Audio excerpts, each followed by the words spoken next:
Hello everyone, and thank you for joining us for our session, Organic Farming, Building Resilience. Happy New Year, and I hope you've had a great conference so far. A few notes of housekeeping before we start.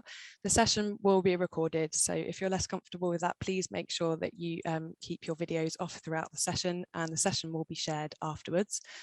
Can I please ask that you keep yourselves on mute until the end of the session, and bearing that in mind, if you have any questions, thoughts or ideas, please do put them into the chat box and we'll get to those at the end. And with that in mind, I'm going to introduce you to Philly, who will be managing the chat function today.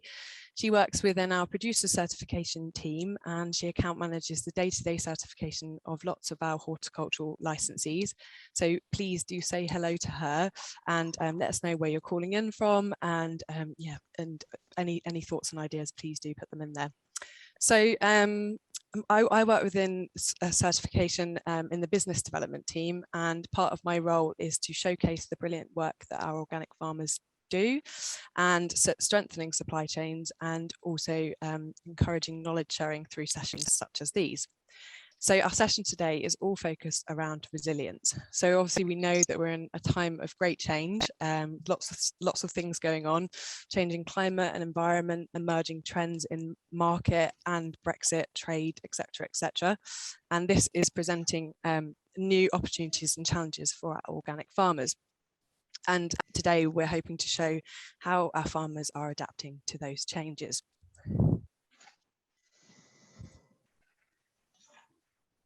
So in terms of agenda, firstly, I'm going to be passing you over to Lee in the business development team with me, and he's going to talk you through the organic market and also an overview of consumer insights and what's been changing. He's then going to pass you on to Adrian Steele, who is an organic arable farmer and organic sector development advisor within the charity, the Soil Association charity, and he's going to be talking to you about the latest on payments within England. And then we hope this will provide a bit of context to then lead on to a panel discussion with two of our certified farmers. We're really happy to have on board today Tim Downs, who is a dairy and beef farmer from Shropshire. He's a long-standing organic farmer.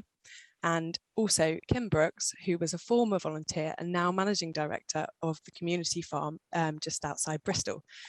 She's waving. So yeah, they're quite diverse, farm businesses. So it'll be really great to hear their first-hand experiences of being organic and how they're building resilience into their farming models. And this session, this panel discussion, will be chaired by Liz Bowles, who is Associate Director of Farming and Land Use within the Soil Association charity. And as I said, we'll have a little bit of time at the end to go through any questions that you might have. So please do put them into the chat box, like I said. Just by way of introduction, the Soil Association certification is one of the UK's leading certification bodies for organic farms and food and drink businesses.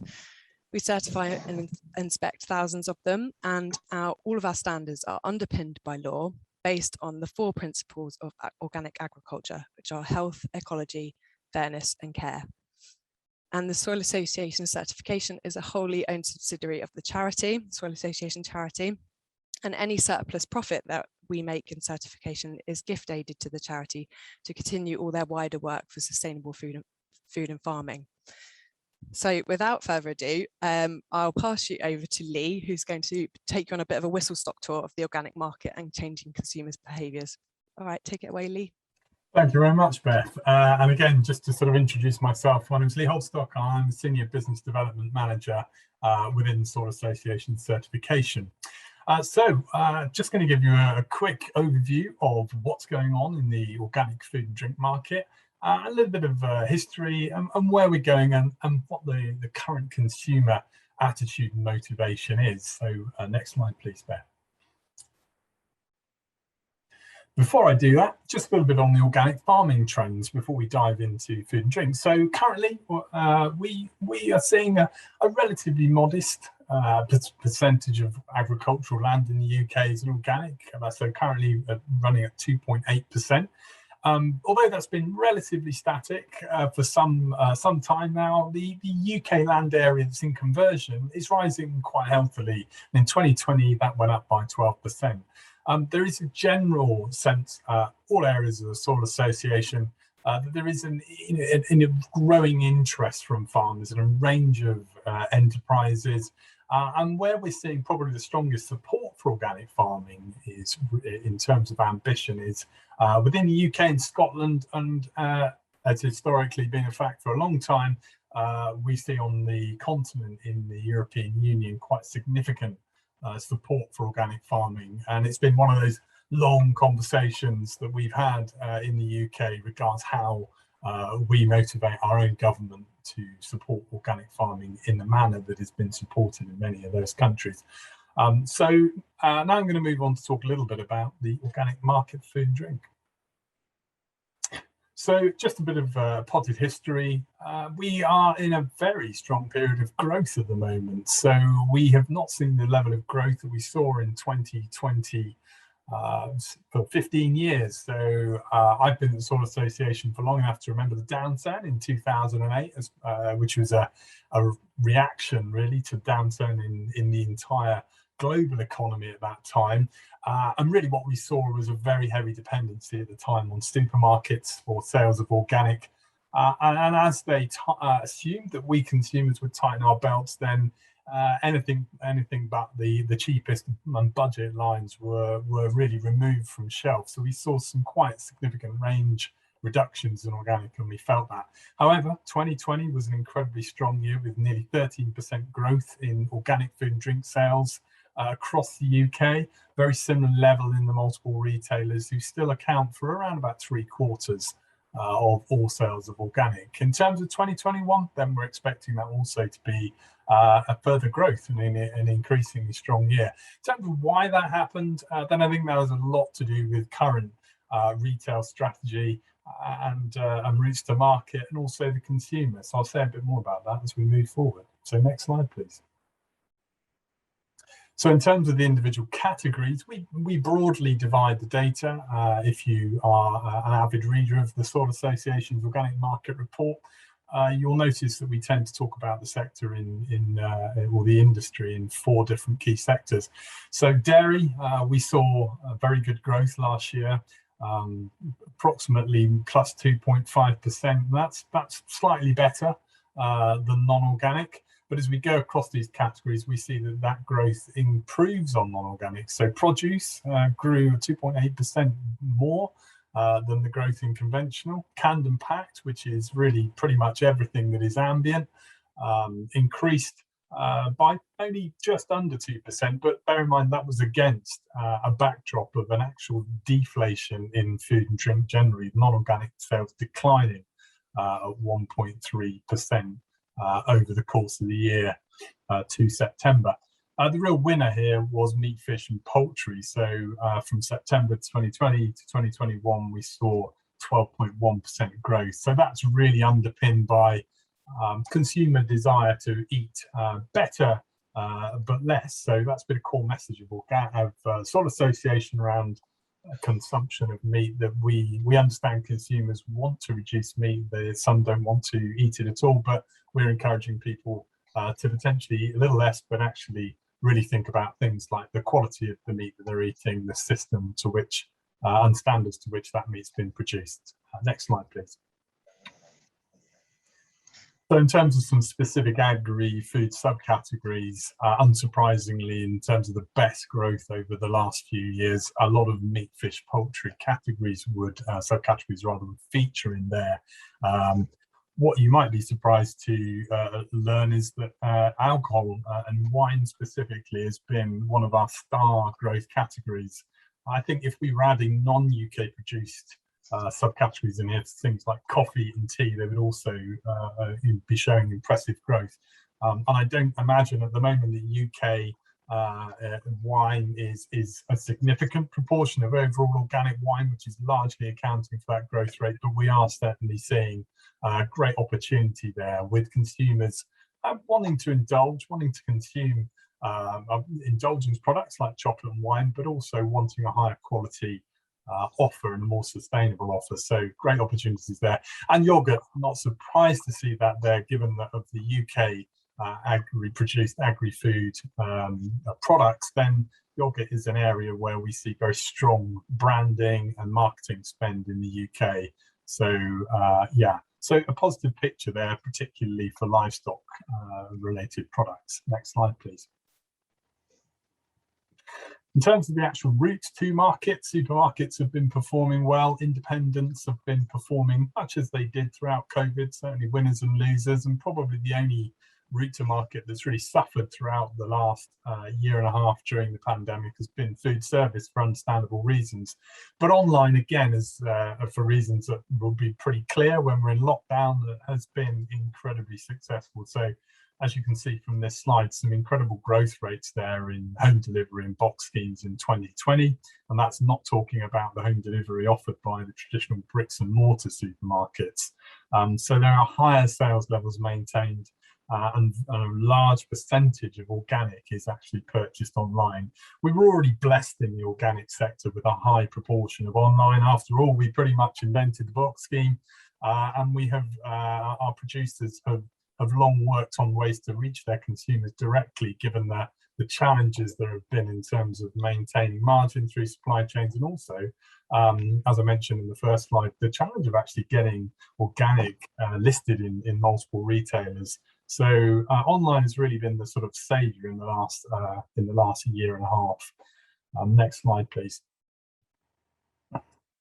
In terms of the actual overall consumer motivation, then we at Soil Association, we commission research periodically. We have just completed an attitudinal study. We interviewed, or our agency rather, interviewed directly around 50 consumers, and digitally we reached out to a further 1,000. And what was really of interest here is how the sort of sustainability has grown, again, possibly unsurprising in the light of COP26, the Greta factor, and many other areas of climate and environment that gain more and more attention. But certainly consumers becoming much more concerned about the environment.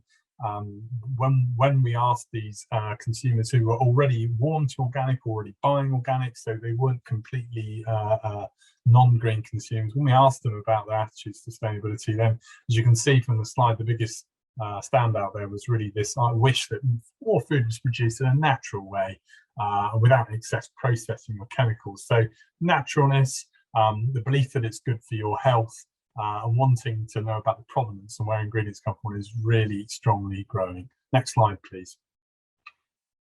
In terms of the overall opportunities for organic, the research that we've done has really highlighted 4 key areas. So there is still this strong perception that organic is the right choice for personal health and for the health and nutrition of family. So we hear that again and again, that there's this natural equation. I think the environmental and sustainable factors with consumers increasingly making the connection between sustainability and organic is also an incredibly strong driver at the moment for organic purchasing. So those 2 drivers combined, particularly around the topic of things like pesticides and chemical residues, to really drive consumers to gravitate them towards organic. Also, we certainly know that there is a rising interest in high standards of welfare and production, again, something that in organic we are associated with and have tough standards on. And generally the quality and the availability of good quality food, so the ability to get organic food to your door, and that sort of prevalence of direct to market offers in the organic sector is incredibly important. It's also worth noting in that research that compared with many other offers such as fair trade, vegan, free range, British, we found that organic has seen the highest increase in persuasiveness in the last year since we last commissioned consumer research. So that sits at plus 23% on previous research. So we're very happy to see that on the whole, the organic offer is still growing, I think the challenges moving forward is that we all as a sector need to become ever better at telling our story, addressing the doubters out there, and showing them our organic credentials. And one thing that came out in this research, which is really worthy of mention, is that we still have a misunderstanding out there amongst consumers. Very many consumers don't realise there is a legal requirement to be organic. You have to be certified. So we need to remind consumers of this to reassure them of the rigour of the certification process and the integrity of the product that they have, and give them that information about the certification and provenance and origin of those products and the standards to which they're produced. Next slide, please. So I think that's all from me. I'm going to pass on now to Adrian Steele to tell you a bit more about policy and payments. Over to you, Adrian. Thank you very much, Lee. Yes, so I'm Adrian Steele. I'm an organic farmer from the Vale of Evesham in Worcestershire. And I'm also working for the Soil Association's Organic Sector Development Advisor. And I'm Vice Chair, or Co-Chair, I should say, of the English Organic Forum. I'm just going to give you an update on where things have got to in relation to the agricultural transition plan, with specific reference to organic farming and support for organic farming. I think in the time allotted, I would be very ambitious of me to take on anything more than that. And even then, the amount of time is such that I think any specific particular issues you might want to raise will be best dealt with in a question, and you can always get hold of me through my email address at the Soil Association. So just to explain where we are with organics, I think we've been feeling very much that we share the objective of the agricultural transition plan insofar as it's aimed at reversing biodiversity decline. It's aimed at acknowledging that farm land managers are going to be producing public goods which will gain financial recognition on top of or alongside the products they've been producing in any event through their course of business. And the acknowledgement of that has been an area where organic farmers have felt rather excluded through public policy in the past, although there has been a support package available for organic farming through the European Union CAP policies, agri-environmental stewardship, such as countryside stewardship and environmental stewardship. So there are two things have happened recently which have been sort of reassuring, because for a couple of years, we certainly felt quite concerned that although we were sharing the objectives and of the ATP with therefore there was actually no real recognition that organic farming sort of existed somehow within official publications. But we have now had a sort of confirmation that organic farming is going to be rewarded specifically within the agricultural transition plan and the sustainable farming incentive, local nature recovery and landscape recovery components of that. It's not a done deal, but there is a public statement now that therefore recognises the benefits that organic farming can deliver to the wider environment. So with that being said, obviously the profitability of organic farms in the next few years, public support is only going to be one part of that. We have to be realistic. We have to acknowledge the fact that at the moment, we know that BPS payments are going to be reducing. We know that there may be pressure from international trade deals, from imports coming in from third countries, and there's a slight division of opinion and policy within the government around food in particular, which we hope will be addressed through the response to David Dilby. I forgot his question now. The National Food Strategy coming through in the spring. So just to be focusing now on the recent announcements, the SFI, Sustainable Farming Incentive, has been brought forward from the initial start date of 2024 to 2022. And within that, a couple of components are already now been given a very clear outline. These are the agricultural and horticultural soil standards, the improved grassland soil standards, the moorland standards, and then also an animal welfare pathway payment, one-off payment for veterinary visits. We have been working very hard to ensure that organic farm and land will qualify for the SFI soil standards at the higher level. There were going to be 3 levels. At the moment, there are just 2 being published. With the proviso, a 3rd level will become available. And the payment rates for those for organic farms, at the introductory level, £22 a hectare, intermediate 40, and the grassland, £28, the higher intermediate level of 58. And those payments can be claimed by organic farmers in the application window in the spring or early summer of 2022. And there won't be a concern around double payments with existing stewardship holding agreements around organic conversion and maintenance payments. We've been given that assurance. So the big announcement that was also, well, it wasn't that big announcement, it was part of George Eustace's big announcement yesterday, related to revised payment rates for countryside stewardship. And hidden amongst that are some very, very interesting movement around support for organic conversion in particular. There's a detailed website listing on the DEFRA website around this, but just to give some headlines on this, just going through the organic conversion payments. For improved grassland, they're going to double. For unimproved grassland, they're going to go up by 50%. For rotational land, they're going to go up by 50%. For horticultural land, 50%. And for top fruit, by 110%. In terms of the land management, so if you're already in a stewardship agreement and want to extend that, or for the sort of follow-on period after conversion, then the improved grassland estate static looks like it's going to be reducing down to £20 a hectare in 2023. And we need to just check that's not an anomaly. We'll get hold of DEFRA to find out about that.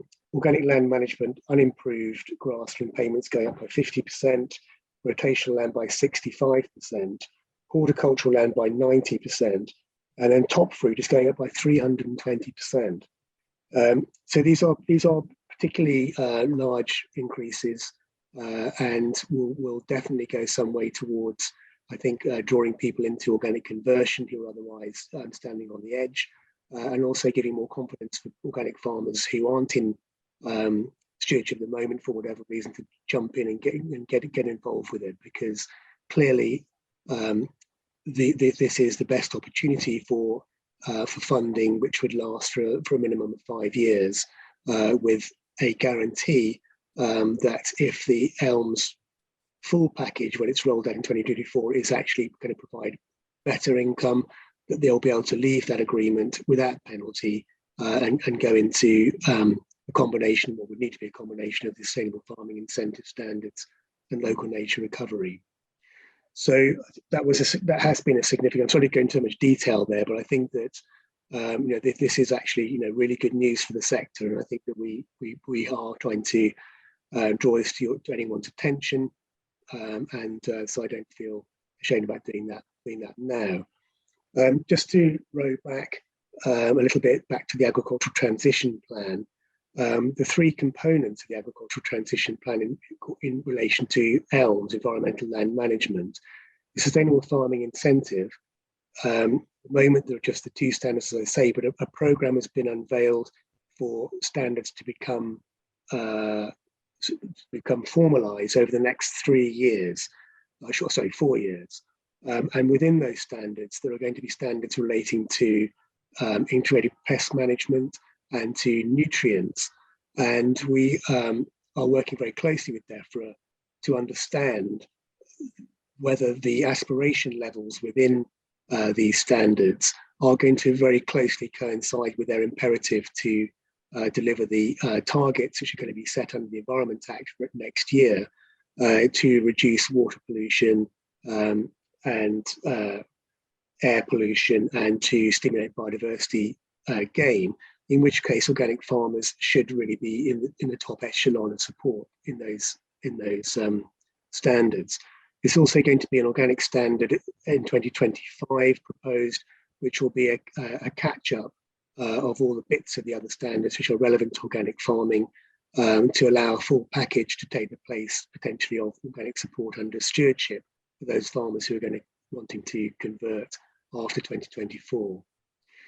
I think that I'll probably leave it there, and I'm really happy to take questions. I would have to say that there's some very, very complicated calculations you'll now need to make if you're in existing organic stewardship arrangement, particularly in high-level stewardship, because the high-level stewardship payments have not changed. This is only relating to mid-tier. We don't understand fully why that's the case. I think it's potentially to do with legacy EU issues. But for those who are considering going into conversion now, the options are very much more clear-cut, and this information is very much for you. I would also just point out within the options you can take up within mid-tier, the payments for undersown cereals has gone up by 150%. So it's a very clear indication there, and for overwintered stubbles by 50%. The arable farmers in particular would be very well advised to look at this seriously as soon as they get the opportunity to do so. Thank you very much. Oh, thanks, Adrian. I'm just going to pass you over to Liz now. Liz, if you're ready to do the panel discussion. Thanks, Adrian. That's really helpful. Absolutely. Thank you very much, Beth. I'm going to leave my camera off unless you say you want them on. So it's lovely to see so many people that I know in the audience. And I know some of you are just coming into organic conversion, or perhaps even thinking about it. And the whole purpose of this session today really is to help you to understand what that process might look like, and also to decide whether or not it's for you. And certainly that's the aim of this panel discussion. And we've got two very different farm businesses to learn from this afternoon. And before I introduce them, I'd like to just reflect a little bit on the title for this theme, which is all about organic farming, building resilience. And I thought it might be just quite effective to just dwell on what do we mean by resilience, because we hear it a lot at the moment. So I did actually look it up. And being resilient doesn't mean that systems don't experience stress, but that they can cope with them effectively. So that really, and when I used to be a farming advisor, I used to think about this in terms of dairy cows, where perhaps if you had a pedigree Holstein dairy cow, she was a little bit like a racehorse, whereas something more like a black and white Friesian, more like perhaps a cob, and more easy to manage within a very different range of farming systems. And I think possibly increasingly we need to think about that resilience now as we face up to the climate and nature crises that we're facing, and think about how can we make our farm businesses more resilient. And that's very much at the heart of organic farming. So this afternoon, to help us with this, my two panelists are Kim Brooks from the Community Farm in the Chew Valley near Bristol. And Community Farm is a not-for-profit social enterprise which delivers vegetable boxes in the local area. It's community owned and it's been organic for 12 years. So I think we'll have some really fascinating insights from Kim as we go through the rest of the afternoon. And secondly, Tim Downs, a dairy farmer from Shropshire. In fact, he farms at the farm in Shropshire. The farm is 380 hectares and it's dairy and beef, and in fact covers 2 farms these days, milking 260 plus Irish and New Zealand Friesian cross Swedish red cows. And Tim has been an organic farmer for a long time. He supplies OMSCO. So those are our two panelists for this afternoon. And first of all, I'd like to ask each of them, starting with you, Kim, if I may, to say something about your business, your supply chains, how you market what you produce, and how you are building a resilient farming system with your business. Over to you, Kim. Okay, thank you very much, Liz. And thank you, Adrian and Lee, as well, for your parts already. So, yeah, I'm Kim. I'm the Managing Director of the Community Farm. So this is our farm. You can see here, it's chopped off. We're kind of in an L shape, so where you can see all the activity on the fields there, that's us.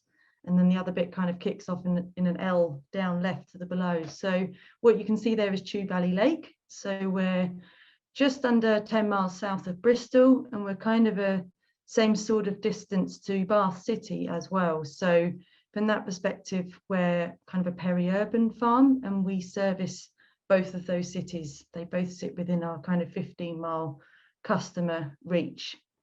So as you can see, we've got a few things going on at the farm, but we are basically 13 acres of organic horticulture farm. We don't currently have any animals of our own on site, although our landlord Luke Hazel, pasture beef farmer.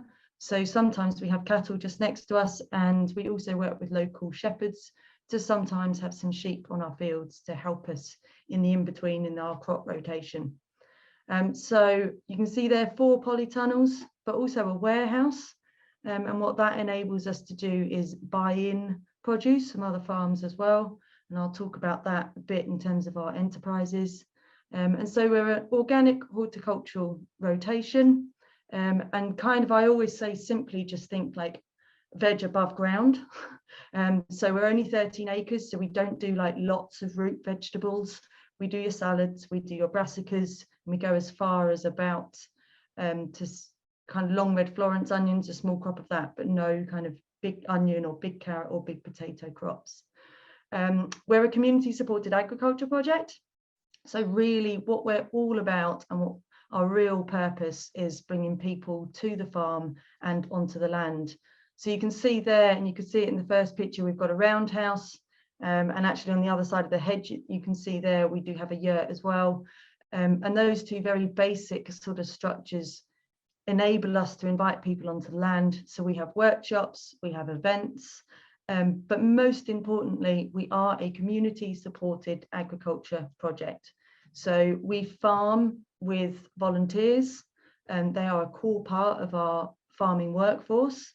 And so any given week, Tuesdays and Thursdays is our kind of regular volunteering day, where anybody is welcome to come onto the farm and join us to help us farm our vegetables. During the season, we also have what we call our community farmer days. So they're kind of bigger days. So imagine families joining us, people from all walks of life helping us farm. In terms of enterprises though, our biggest one is our veg box now, but in our time, we've done veg boxes, we've done wholesale, we've had an on-site shop, we've done markets. And like I say, because we are all about inviting people onto the land, we could do workshops and we do events as well. And sometimes that gives us commercial income.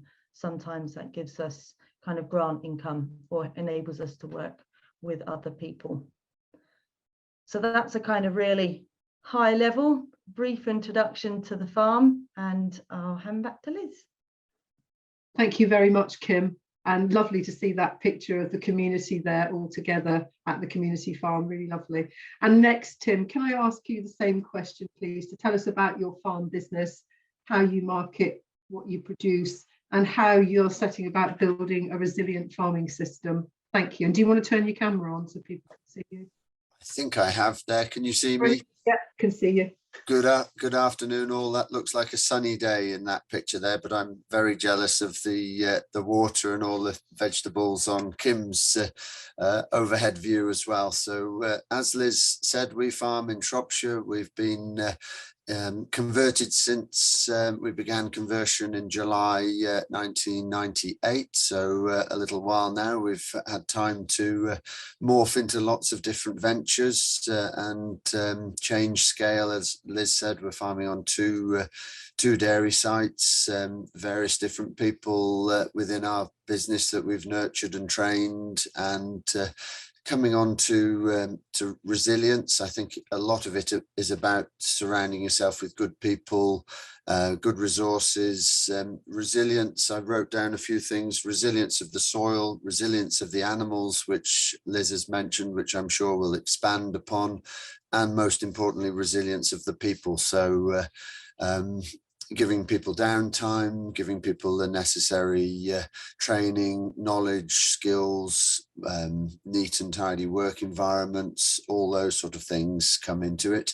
We actually had a lean management farm walk recently. We're a strategic dairy farm for AHDB. And also having a nice work environment with the agroforestry and the trees and the biodiversity.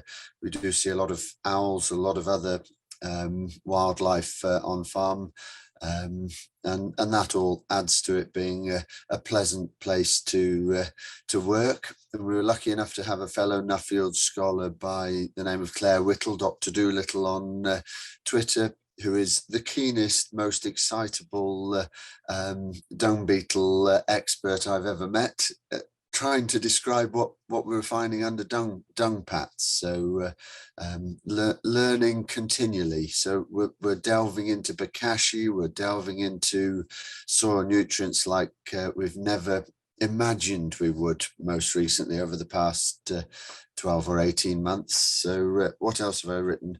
We can't do our green benefits if we're in the red, so we need to have a profitable business so that we, following on from Adrian and Lee's reports, the growth in organic and the growth in government support, and ability for the government to look at our organic farming systems favourably, rather than feeling as though we've been a little bit on the back burner for the past 2 years. That has been reassuring to see, because we haven't been the highest milk price we've ever received recently, so we are trying to look at ways of controlling our costs and making sure that we're profitable in many shapes or forms. So it'd be interesting to see which way the discussions go. But 2 more little points to add.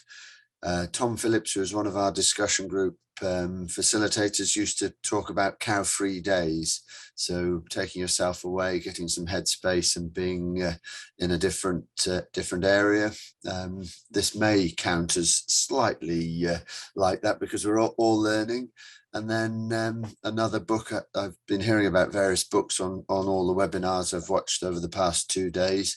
Doug Avery wrote a very good book about resilient farmer who's a New Zealand sheep producer, and that's well worth looking up and reading as well.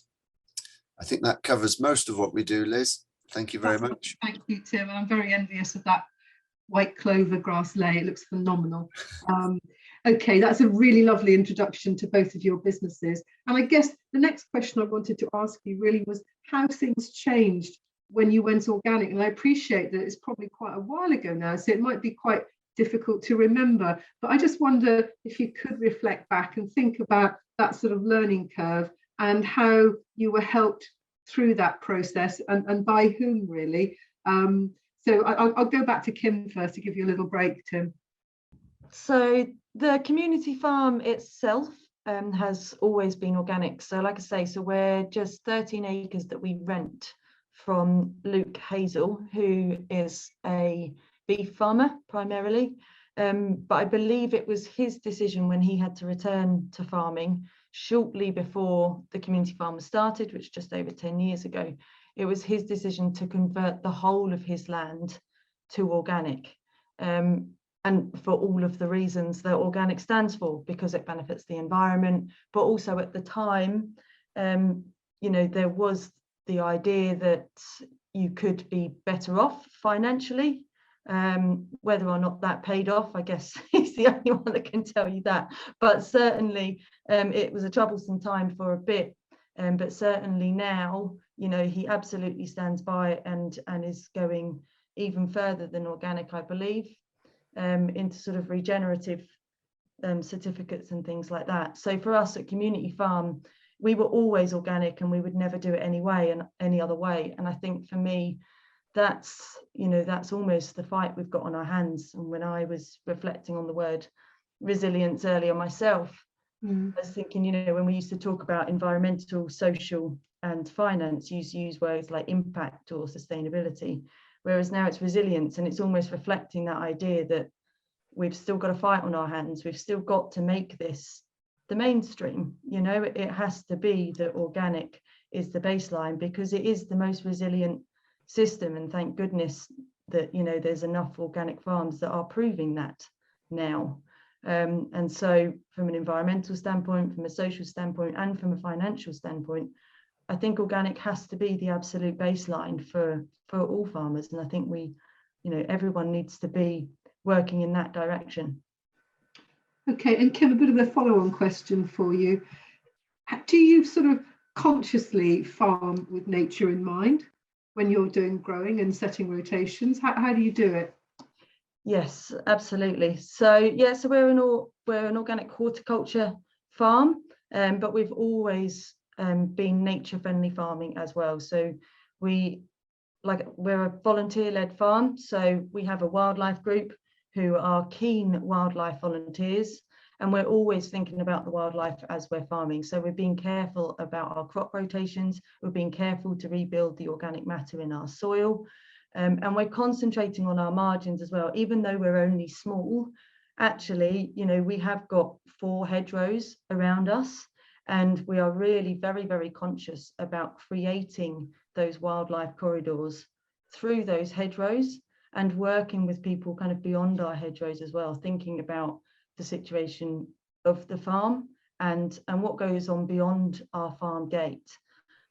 So things like building habitats into our hedgerows, so whether it's bat boxes or owl boxes, whether it's planting into the margins to attract pollinators, you know, that's really where the kind of key ability for us to look after wildlife is, because it is not just, you know, the way that we farm, but it is in our margins and leaving space for the wildlife. Yeah, lovely. So thanks, Kim. And going to you, Tim, I know that you mentioned it, that you're involved with an AHDB group, and I know that you're probably a serial tester and a serial group member. But for you, if you can remember back, how did it change your mindset when you started to farm organically? I suppose we've always approached it from a measuring and being able to manage what we farm viewpoint. So the discussion groups, which we've been part of as long as I can remember, have quite an organic feel to them, because of the low input mentality, and the you referred to the Frisian animal and the ability to produce produce from grass, or produce milk from grass and beef from grass. It's naturally led us to look at clover lays, to look at herbal lays, getting the balance of soil, aeration, and then most recently looking at soil nutrients in a whole different way. So trying to get the nutrient balance very much like I was listening to Elaine Ingham's talk, and balancing bugs and fungi. We've got to make use of the sun's energy in a practical way, maximizing our grass growth. And we've had farm walks from Ireland where there isn't a huge organic representation, and we're growing similar amounts of grass to farms that are using 250 kilos of bagged nitrogen, which we were amazed at, albeit it was a very good grass growing year, and we're regularly growing over 11 tons of dry matter of grass on the both grazing platforms per year. So that comes down to well-managed grassland. We've got a really good team who understand how to rotationally graze, which has come from various different books we've read and people we've learnt from, and farm walks and meetings as well, and a lot of support by other organic farmers locally. Yeah. And Tim, what would you say to the farmers on the call who are sort of pondering whether or not organic farming's for them? What would you say to them today as we go into 2022? I think there's a sea change in people's buying habits. The market has to be there first and foremost, and it's reassuring to see Lee talking about more value in the marketplace, more products being sought by consumers, because without the consumers being on our side and understanding, there is quite a lot of probably strong word, ignorance, but lack of knowledge on the consumer's part still, which is good that we can look to expand into that marketplace as people find organic produce, find that it tastes better than some of the other offerings, and so yeah, there is definitely room for people to join the organic movement, certainly. Yeah. Thank you, Tim. Yeah, I mean, that's really interesting. I don't know what type of farm businesses we've got on the call, but what I'm going to do now is take a few questions from the chat, because there's a number on there for you, Adrian. So I don't know if you'd like to turn your camera on so we can see you. One here from Paul Susak. Apologies if I've said your name incorrectly, Paul. But he's asking, Adrian, if you can shed some light on how the new regime will work with existing stewardship. Yes, I mean, that is an interesting question. The SFI, when it was being devised with the different standards, there was a big concern around issues relating what they call double funding. So if farms were in stewardship, and would they be eligible to put the same land into SFI options and standards or not? And one of the reasons why the SFI 2022 is really just on the soil standards, and the soil standards that have been made public are not the same as the ones that were initially being proposed, to take into account the problems of double funding from existing stewardship agreements. So it's a complicated area, and the national pilot was deficient in the sense that most organic farms were in stewardship and couldn't be involved in the national pilot. They managed to find a few farms that had bits of land that were not organic certified to put in. But we have argued that, and we are still arguing, that there should be a specific test and trial focusing around the organic sector to get around this block on actually testing out the SFI on how it will impact on organic farms. So it's quite a sensitive ongoing area, and I'm probably a little bit restricted on what I can and can't say about this, which is frustrating, but that has been part of the way it's been working. And Tim picked up on that very much in his presentation, that we have felt slightly, in a public sense, slightly excluded from the process, but we have actually been engaged with it in the behind sort of closed doors to a certain extent. That has made it very difficult for communications, and that does seem to be changing now. We are seeing much more direct acknowledgement of organic now in the latest publications coming out from DEFRA, and a much more positive attitude more generally from within DEFRA also. If you have any specific questions, I mean, are you actually, do you want to come on? Can we let Paul come on and say what he's actually? It's Paul Susak is asking that question. So Paul, I think you can unmute yourself. Can I then add to that, Liz? Yes, of course you can, Tim. Can I then add to that? Okay. Yes, if you go first, Tim, and then Paul. Yeah. Okay. Just quickly to say, we're part of the SFI as a dairy farm. We were approached to belong to the SFI, and we've actually entered in 3 fields into the mid-tier, alongside a mid-tier application, having been outside, so our HLS didn't roll over, which Adrian knows full well about, and has been really helpful in trying to battle DEFRA to see whether they can support us as organic farmers. I still don't understand why farmers are excluded from HLS rollover, so that's been horrific, but we're moving on from that gradually, and hopefully the SFI and some of these increased SFI payments will cover a little bit of the reduction in BPS. Okay, thanks, Tim. Paul, did Adrian answer your question?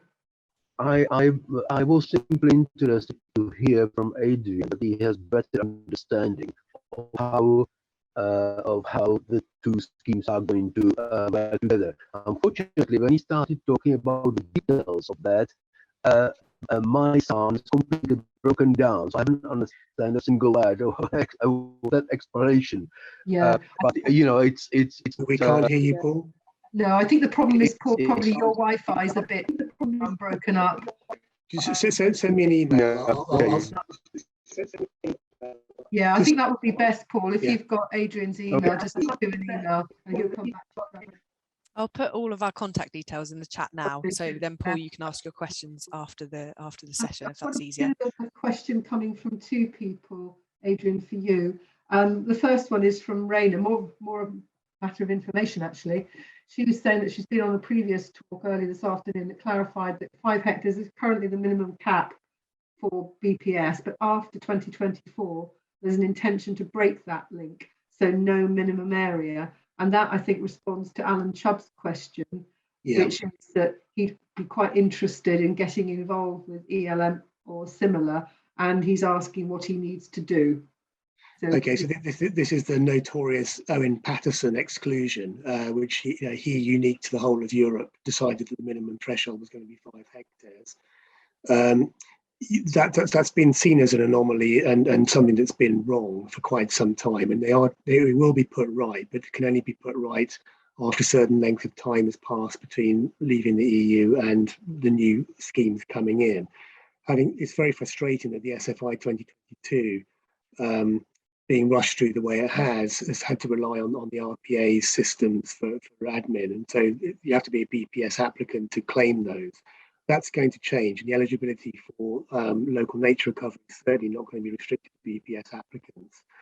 I would also say, and I don't know whether I'm breaking any form of confidentiality here, but DEFRA will be looking to do a pilot for farms that are under 5 hectares to understand what their requirements might be, what support they might be looking for, because obviously payments have been based on area and so on, but so there's a wider set of metrics that will be looked at for these smaller scale farms, because undoubtedly they are going to be the engine of diversity and growth around new entrants and so on within agriculture. So again, they're looking for 100 farms or enterprises with below 5 hectares to come into this in 2022. Again, I can put you in touch with the relevant people, so please do let me know. The only thing I would say is that if you want to actually join up with somebody else to apply for organic conversion in 2022, then please go ahead, and you would need to take advice as to how that might work. But don't fall shy of that, because this pilot and this process won't be something that's going to happen overnight. Lovely, thank you, Adrian. I'm going to go back. In fact, first of all, I'm just going to say thank you, Marion, for your comment in the chat about organic farming needing perhaps to explain itself by comparison to regenerative farming. And it's certainly something that we're very aware of, needing to be much clearer about the benefits of organic and actually how it really is the best example of regenerative farming. And it's also verified by a third-party independent auditor. But going back to the questions, it's a question for Kim and Tim, and Kim, if you could answer it first. And it's this: by being organic, do you think that it opens up opportunities that wouldn't be available to you if you weren't organic? I mean, it's possible it doesn't, but I just wondered whether that's the case. I certainly think it does, and I think in this day and age when people are more and more looking for food that is good for their health and good for the planet, they look to certifications to do that. Us lot who think about it day in, day out, we know what organic means. We know what farming can do that is good for the planet, and we know what farming can do that is bad for the planet, and we know what food can be good for us or bad for us. Other people, they just need something that tells them very quickly, this is good for you and it is good for the planet. And so I think that really does open up opportunities, and I think more and more so it will, because I really do hope that people are waking up to it. And actually, I think that, you know, the 2 years that we've had with such disruption to our food systems, both from Brexit and from COVID, they had a very similar impact in making people think about where their food came from. And, you know, the supermarkets are all very convenient, but it kind of displayed how fragile that convenience is. You know, both Brexit and COVID did that. And I think it created another level of kind of awakening and thinking about where does my food come from? And therefore, you know, the organic certification does all of that. I think it's very interesting. There's these other certifications kind of coming through and this new sort of language. But ultimately, organic has been going for decades. And I think people are right, though. We need to be, you know, shouting about our story and retelling it all over again. You know, back in kind of, was it the 90s or early 2000s? I think it was damaged and made to be like a premium product, you know, almost like the sort of So Good range or whatever it is at one of the supermarkets, when it's not that. It should be for absolutely everybody. And it should be the baseline. And we need to get that 2.8% up drastically and quickly. And how do you find that with your customers? Is it an easy story to tell, or do you really have to work at it to get that story across? We're very lucky because well, not lucky, we've always worked at those three things, you know, in terms of resilience, social and environmental and financial. And we are a community supported agriculture project. So, you know, our very being is about connecting with people. And the reason that the community farm was created was to invite people onto the land. And of course, veg boxes. So we've kind of got it both ways. We invite people to come to the farm and experience it for themselves. And even if they can't, we directly send something into their home every week. So because of that direct relationship, there is a lot of opportunities there to keep on reiterating why this food is better, where it has come from, what it can do for the planet and what it can do for health. And so that direct relationship both ways, you know, come to the farm and actually direct into their home is very useful for that. Lovely. Thanks, Kim. And a similar question to you, Tim. I would imagine you're probably selling primarily into wholesale markets, but do you see that being organic offers you opportunities that wouldn't be the case if you weren't organic? And perhaps you could also, excuse me, explain a little bit about how OMSCO sets about talking to its customers about organic milk. Yes, I'll start off with how it's affected our markets and how proud we are of having our Organic Soil Association certification, and had that since the outset.